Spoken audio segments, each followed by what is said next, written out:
A warm welcome to Camnet TV Main News. I'm your anchor, Namwenga Mwenga. We now look at the news headlines. Pastor Chiluba says President Edgar Lungu must free himself from being held hostage. Renal services restored at UTH. President Edgar Lungu directs for the completion of water supply and sanitation projects. In international news, Zimbabwe rejects Catholic bishops' criticism of corruption and abuse. In sports news, Emmanuel Banda Chilufya shine in Jer Gardens. We now take a break. We have more news lined up for you. Msika is here. We have you all covered with just 150 kwacha. You can advertise every day from 17 hours to 18 hours. For a 30-second ad, get the benefit of selling your products and services on Msika. For more details, call our marketing department on +260 953 995099 +260 962 444 726 or +260 971 177 467. Email us on info@camnettvafrica.com. Terms and conditions apply. And now the news in detail. Kasempa Member of Parliament Brenda Tambatamba has described the Information Communications Technology ICT labs in schools in her constituency as being in quandary. Speaking during a tour of schools in her constituency, Ms. Tambatamba explains that most of the schools in her constituency are lagging behind in offering ICT lessons as they don't have tools for the subject. She says it makes it difficult for pupils to compete with the pupils in urban schools where ICT labs are fully furnished. She has since called for government's intervention in ensuring that rural schools are looked into when it comes to furnishing of ICT labs. Here is a report. Like most of the schools in this constituency, we have the same situation where the computers are nowhere. Schools have been upgraded, other than the old schools, the original secondary schools like Mkinge Girls Secondary School, as well as Kasempa Boys, Kasempa Day, which will receive a shot in the arm with their new technology lab that has just been constructed, which is under construction now. The rest of the other upgraded secondary schools are in a quandary. So it is very unfortunate that you want to have young people, pupils learning at a school such as this one, in a hard-to-reach area, as well as no power, and having a facility of learning, including a lab which looks like this one, which is bare minimums, bare bones here, to compete or contest or write the same exam as the one who is in Monali or as the one who is at Roma. How do you equate? How can you compare mangoes and oranges, or in fact oranges and Mpundu or Masuku, and get the same result? So there is a problem here in Kasempa at most of the secondary schools that we have. Science labs mostly and are not up to the standard that you would expect. Technology such as IT is not tenable because there's no power, first and foremost, and the supply of computers is dependent on goodwill from donors and not a deliberate plan to be executed by government to supply, like desks are supplied. Healing Word Ministries International Overseer Pastor Moses Chiluba has called for loyalty among those in leadership. Pastor Chiluba says those in power must be loyal to their people who chose to put them in power. Meanwhile, Pastor Chiluba says President Edgar Lungu must not allow himself to be held hostage by some people who feel they greatly helped him to be where he is today, but focus on delivering on the mandate given to him by the Zambian people. The man of God explains that leadership is destroyed by non-people, hence the need for President Lungu to fire some bad elements from his inner circle before it's too late. Pastor Chiluba said this during a live Sunday sermon in Lusaka. Now, when you are put in leadership by people, you'll be loyal to them. My word of advice to President Edgar Chagwa Lungu, let me tell you, sir, especially in the world of democracy, there are people who think you owe them. And they will control you. They will say things to you that I can't be fired by Edgar, because probably they did something good for you. And they feel they are entitled. Fire them.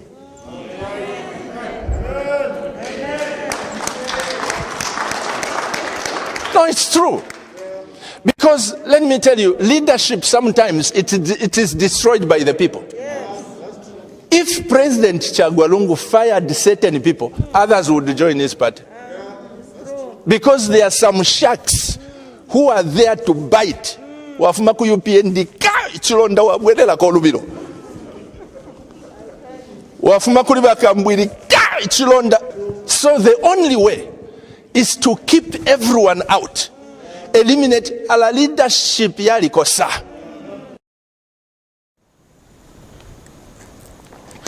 Government, through Ministry of Health, the Director for Clinical Care and Diagnostic Services, Alex Makupe, has told the nation that renal services at the University Teaching Hospital UTH were disrupted due to pipe burst.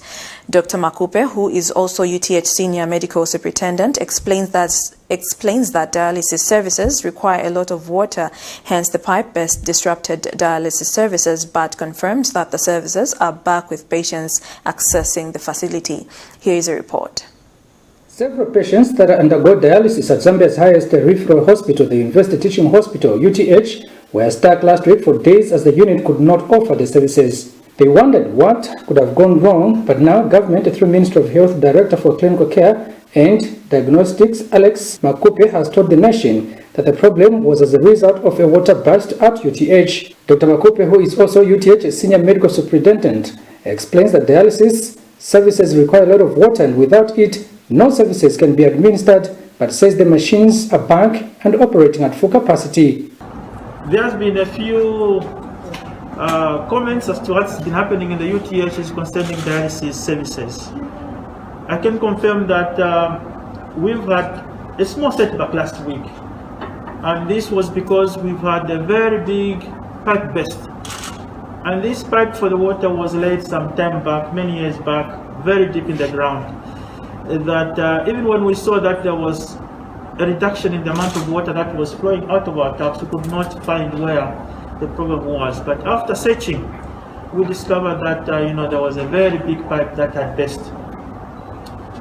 The dialysis center within the UTHs requires plenty of water for it to run. It's dependent on high volumes of water.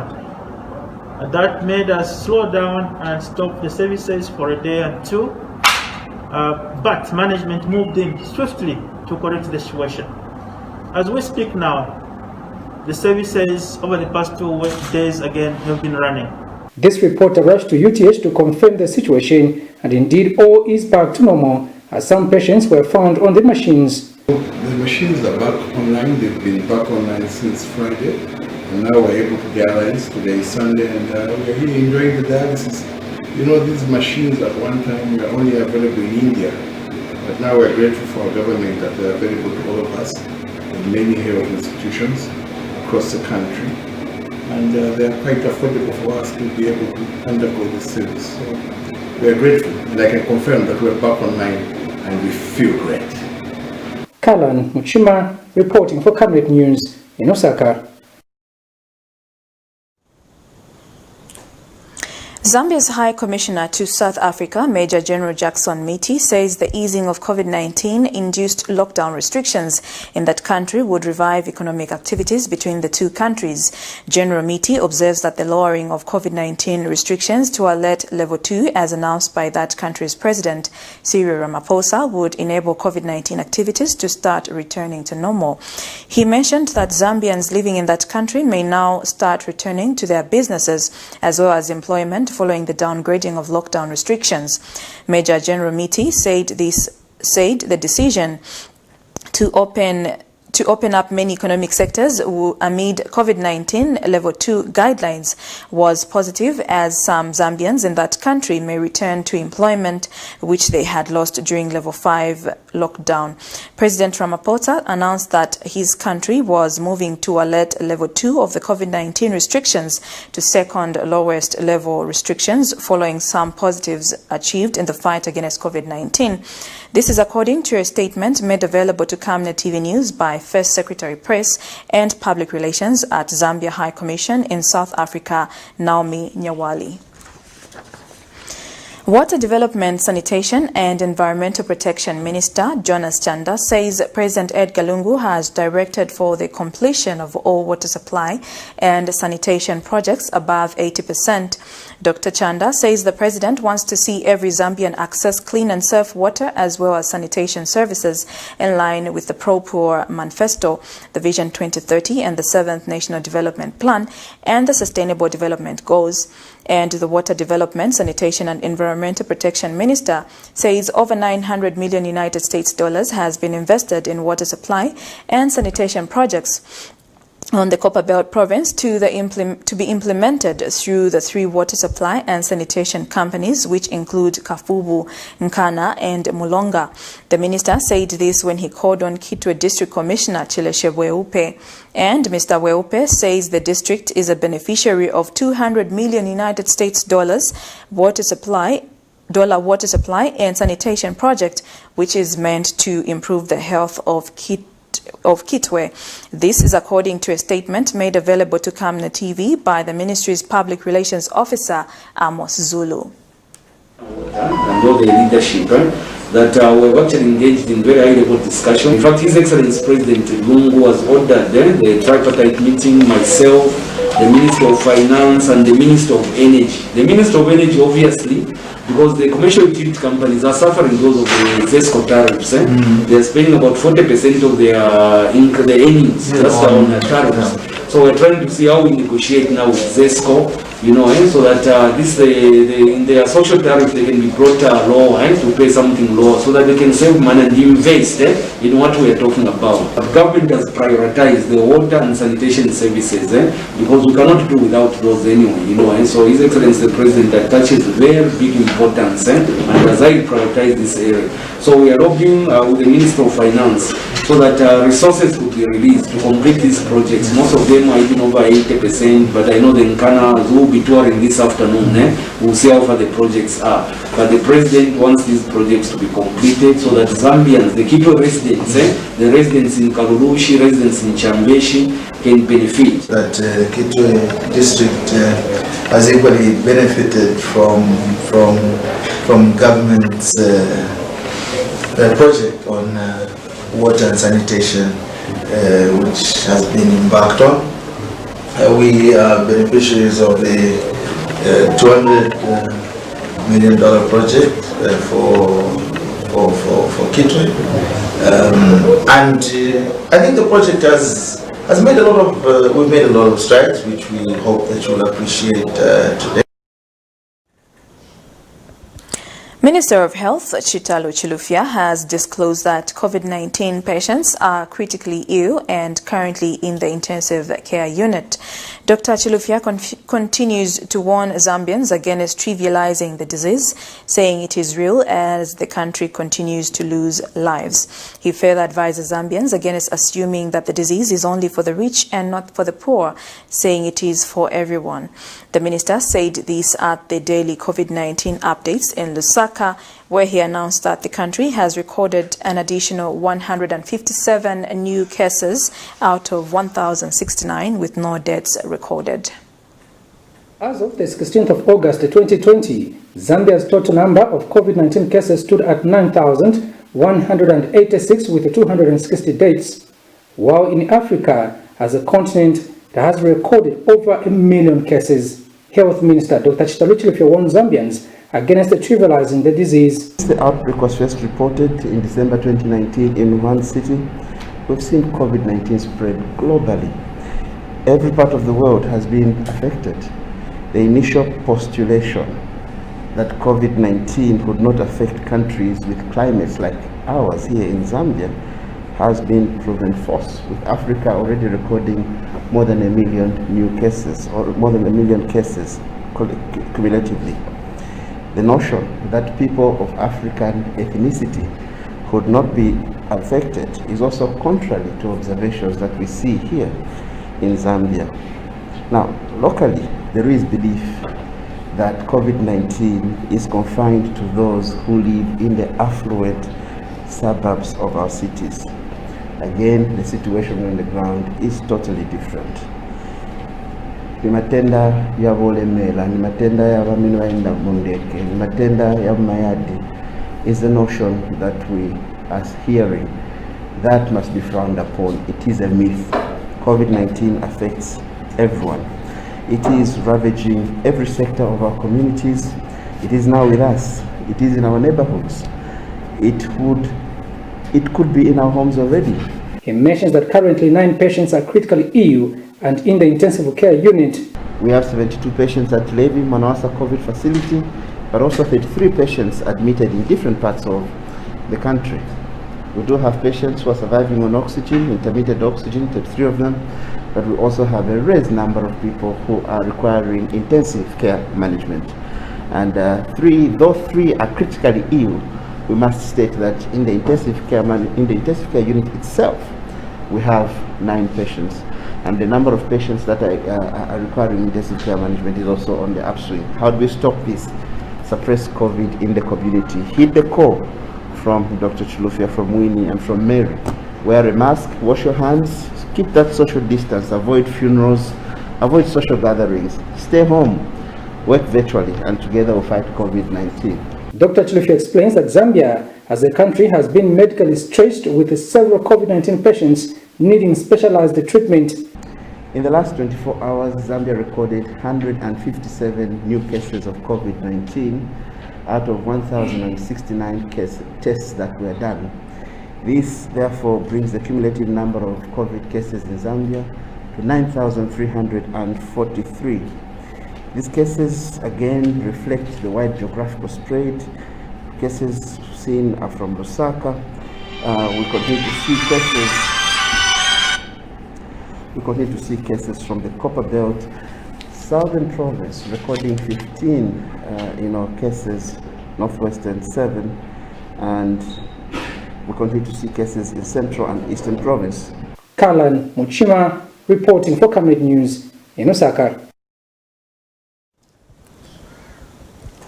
Council of Churches in Zambia General Secretary Father Emmanuel Chikoya has tested positive for COVID-19. Father Chikoya has also informed the nation that other staff at CCZ have also tested positive for the disease. In this vein, Father Chikoya has informed the public that the Secretariat has been closed for 14 days and all work will be done virtually.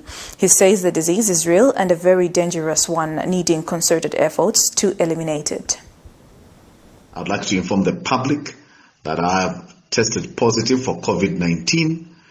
I, Emmanuel Chikoya, the General Secretary of CCZ, am currently in self-isolation at home because I'm asymptomatic, meaning I'm not a hospital case.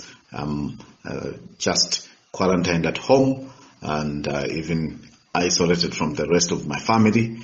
And consequently, my family members have been tested as a precaution today, the 15th of August, and I've also done a second test because it is 9 days since the other test that I took. So the message is COVID is real and a very dangerous disease that calls for concerted efforts by all of us.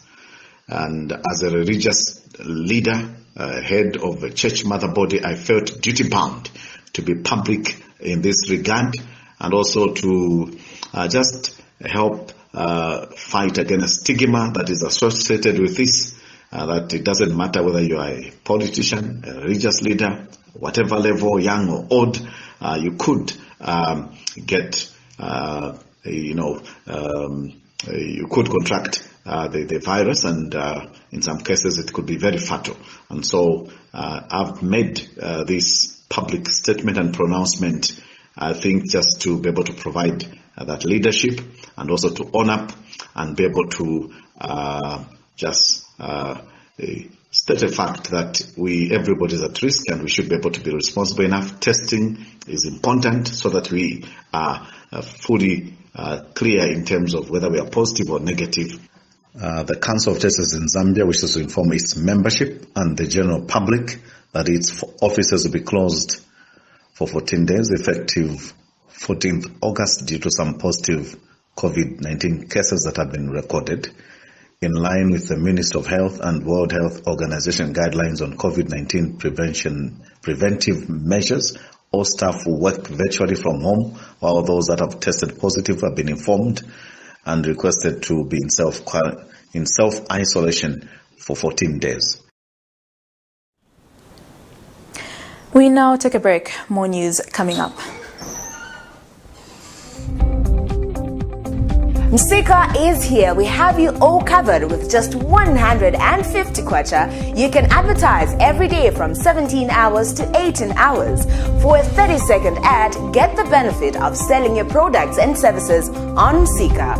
For more details, call our marketing department on +260 953 995099 +260 962 444 726 or +260 971 177 467. Email us on info@camnettvafrica.com. Terms and conditions apply.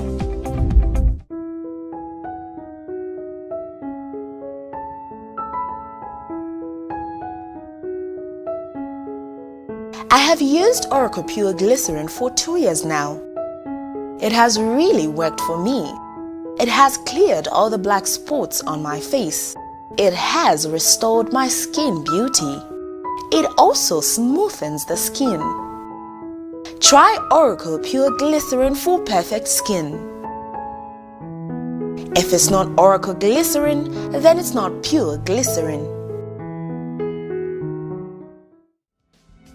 Stay home, stay safe. Times have changed. With the advent of the coronavirus, Lusaka Water Supply and Sanitation Company would like to advise its esteemed customers to avoid visiting crowded places.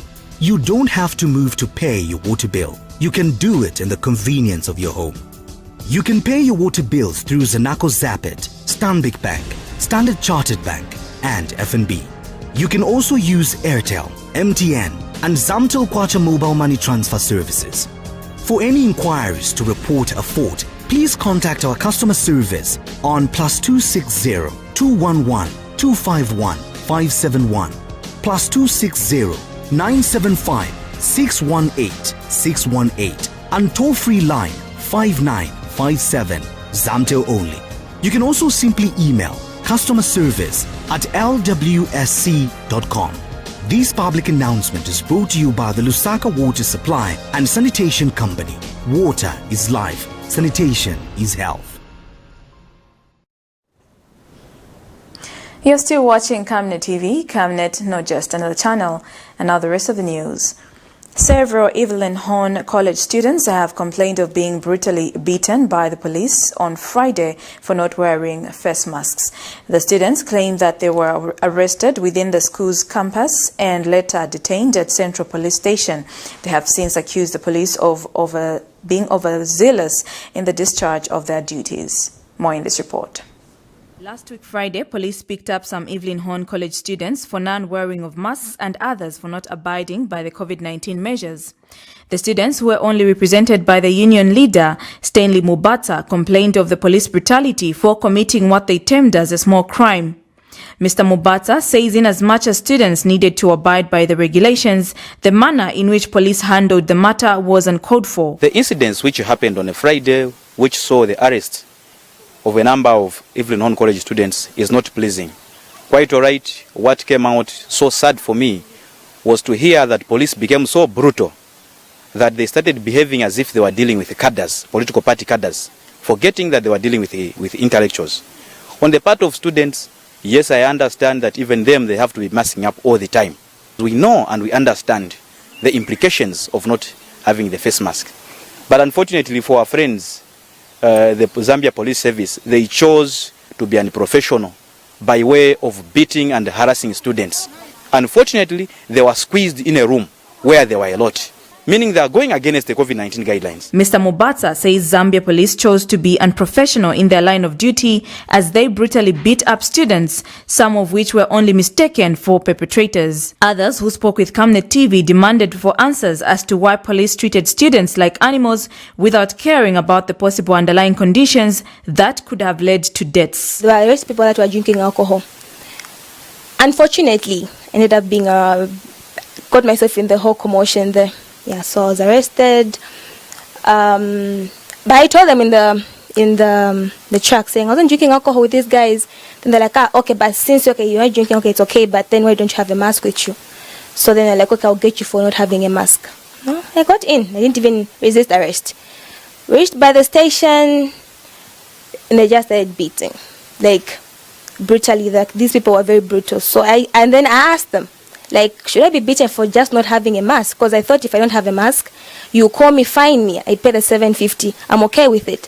Why should it always be about beating and beating and beating? And when people complain, they think because, you know, they are the superior ones and they're the ones in the government, they have the right to hit people. It's not supposed to be like that. So if these people were exposed that side, they've been released. They've come back to school. We are with them. How safe are we?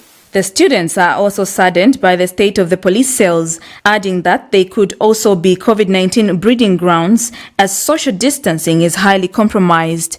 Reporting for Camnet Television in Lusaka, Zambia, Namwenga Mwinga. The National Union of Private and Public Educators of Zambia, NUPEZ, has advised Zambians to take advantage of the 490 million kwacha youth fund, which was launched by President Edgar Lungu on Saturday in Dola. NUPEZ General Secretary Nelson Mwale says youths must find a way of accessing the funds in a bid to boost their businesses. He urges youths to form cooperatives, saying it is easier to access such funds in a team as opposed to attempting having a share of the funds as an individual. Government has done its part. The onus is for our youths to form cooperatives so that they benefit from this fund. This fund is meant for them. The idea of blaming government every now and then, and yet you cannot take a step yourself as a youth, will not help them in any way. Regardless of which government is in power, they must take that initiative of being part of this youth empowerment fund, which government has brought forward. Because at the end of the day, this is the empowerment that they've been crying for. Because you are not going to keep crying when government has done an initiative. So how are they going to be part of this? They can only be part of this when they form cooperatives, because that is how serious they will be seen.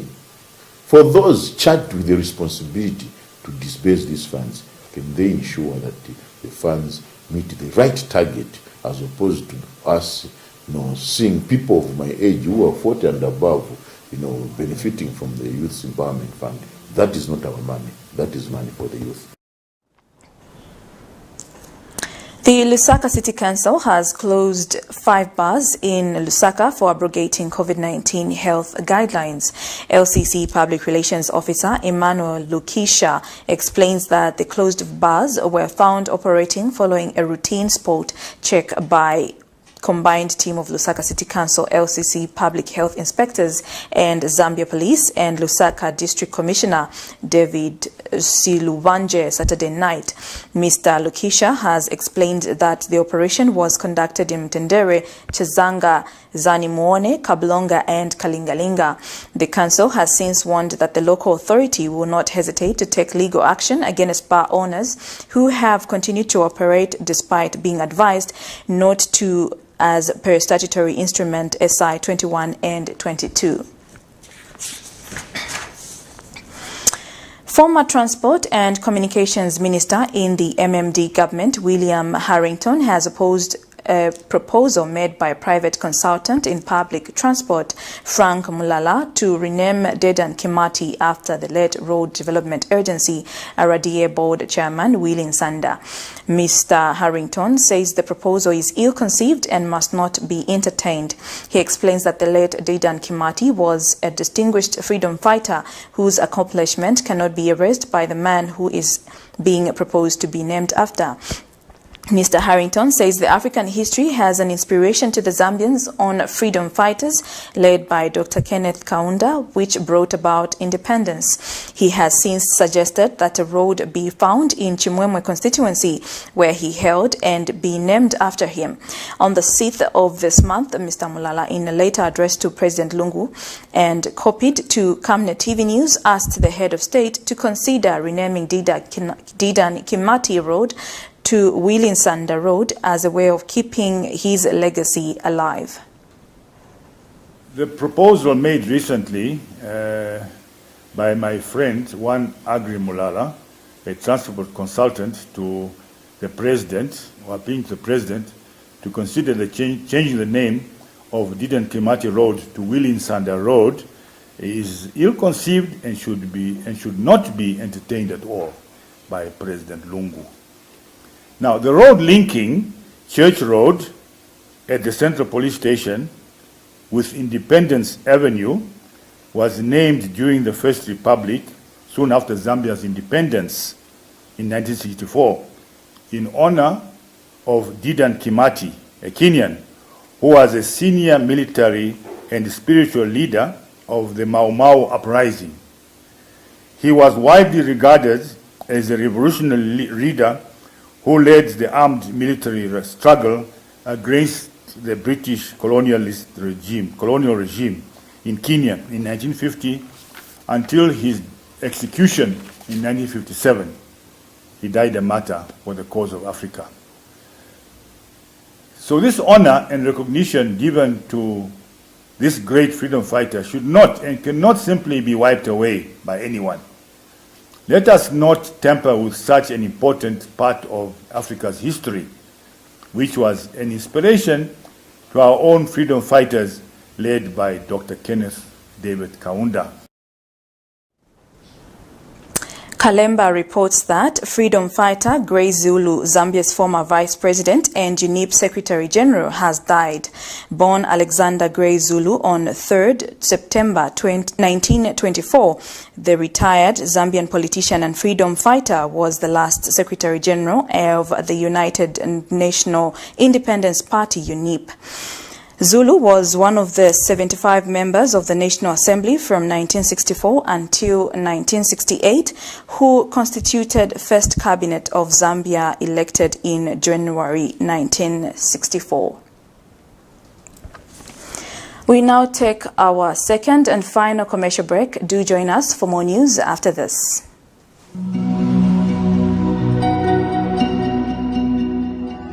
To create a positive difference in people's lives, one must first understand the way people live.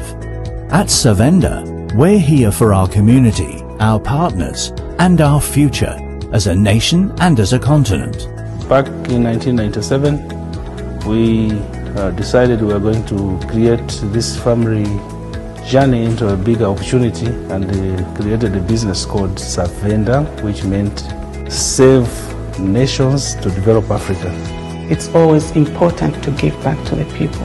The government cannot do everything, but as business entities, we'll be able to reach a lot of people. From our humble beginnings in the telecoms and mining sectors to our work in energy and development projects, we know how important it is to be true to our roots. Our services have to be diversified so that we don't depend on one income stream. Back in the village, I was growing up hunting and doing everything that a village boy would like to do. When you're hunting, you don't depend on one trap, for example. You have to have many traps. So those survival skills brought into the business created opportunities that we learned from a young age that you can't survive with just one product. Savenda Group involves Savenda Management, which is a consulting, Savenda Express, which is a corporate branding company, Savenda Electric, which is a manufacturer of energy-saving bulbs, Savenda General Insurance, which is a general insurance company, Savenda Fresh Produce, Cyber Africa, which is a center for just dealing with cyber security. Now, Savenda is combining local knowledge with international expertise.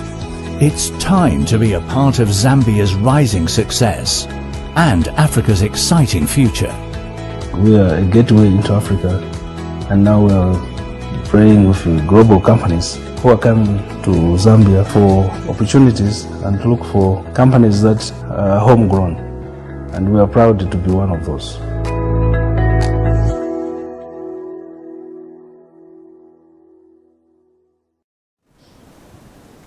You're still watching Camnet TV News. Camnet, not just another channel. In international news, Zimbabwe's government has dismissed a letter by Roman Catholic bishops highlighting corruption, poverty and human rights abuse. The government says there is no crisis, political or otherwise, according to Information Secretary Nick Mangwana. He accused the Zimbabwean Catholic Bishops' Conference of joining groups seeking to manufacture crisis. The bishops had called for an urgent resolution to the country's economic and political challenges. The struggle in Zimbabwe has resulted in a multi-layered crisis of convergence of economic collapse, deepening poverty, food insecurity and human rights abuses, said 7 bishops from the Zimbabwe's main cities and towns in a letter released on Friday. Zimbabweans have been protesting against alleged government corruption and deepening economic crisis, with inflation running at more than 700%. President Emerson Mnangagwa has, however, blamed his political opponents of working with foreigners to try to destabilize the country. He called them bad apples and warned that he will flush them out.